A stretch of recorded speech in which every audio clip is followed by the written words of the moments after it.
A horizontal force 10 Newton is applied to block A as shown in figure. The mass of blocks A and B are 2 kg and 3 kg respectively. The blocks slide over a frictionless surface. The force exerted by block A on block B is.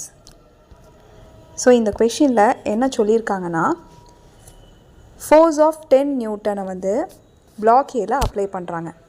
block A ஓட mass வந்து 2 kg, block B ஓட mass வந்து 3 kg.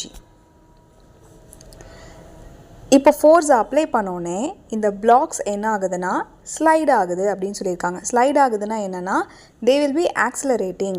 positive x-axis directionல இந்த blocks accelerate ஆகும் அப்படின்னு சொல்கிறாங்க. frictionless surfaceனு கொடுத்துருக்காங்க. surface frictionless surfaceனா நம்ம acceleration ஸ்ட்ரெயிட்டாகவே calculate பண்ணிக்கலாம் by using Newton's second law. Newton's second law என்ன சொல்கிறாங்க? F is equal to mass into acceleration. இப்போ எனக்கு இதில் இந்த acceleration வேணும். அப்போ F divided by M. Fங்கிறது 10 Newton. mass வந்து total mass of system எடுத்துக்கணும். total massனா 2 plus 3 which is equal to 5 kg வந்துரும். அப்போ divided by 5. இது ரெண்டையும் divide பண்ணோம்னா we'll get 2 meter per second square. இப்போ acceleration calculate பண்ணியாச்சு. அடுத்தது என்ன கேட்டிருக்காங்க? force exerted by block A on block B ன்னு கேட்டிருக்காங்க. அப்போ ஃபஸ்ட்டு நமக்கு என்ன தெரியணும்னா சிஸ்டமில் என்னென்ன ஃபோர்ஸ் எக்ஸர்ட் ஆகிட்டுருக்கு அப்படிங்கிறது நமக்கு தெரியணும். ஸோ சிஸ்டமில் என்ன ஃபோர்ஸ் எக்ஸர்ட் ஆகும்னா F is equal to 10 Newton ஒரு ஃபோர்ஸு. அது இல்லாமல் இந்த இடத்துல நார்மல் ஃபோர்ஸ் எக்ஸர்ட் ஆகும்.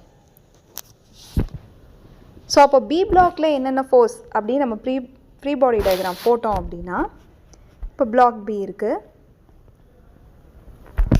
பிளாக் பியில் என்ன ஃபோர்ஸ் ஆக்ட் ஆகுதுன்னா இந்த நார்மல் ஃபோர்ஸ் மட்டும்தான் ஆக்ட் ஆகுது. பிளாக் ஏல தான் வந்து F is equal to 10 Newtonனும் ஆக்ட் ஆகுது, நார்மல் ஃபோர்ஸும் ஆக்ட் ஆகுது. பிளாக் பியை பொறுத்தளவுக்கு only one force is acting which is normal force. Block ஏனால் பியில் எக்ஸர்ட் ஆகக்கூடிய ஃபோர்ஸ் அது மட்டும்தான். ஸோ இப்போ இதை எப்படி கேல்குலேட் பண்ணலான்னா N is equal to equation எழுதணும் which is equal to mass of block B into acceleration. So which is equal to mass of block Bங்கிறது 3, acceleration-ங்கிறது 2, which is equal to 3 2s are எவ்வளோ வரும்னா 6 Newton. So answer is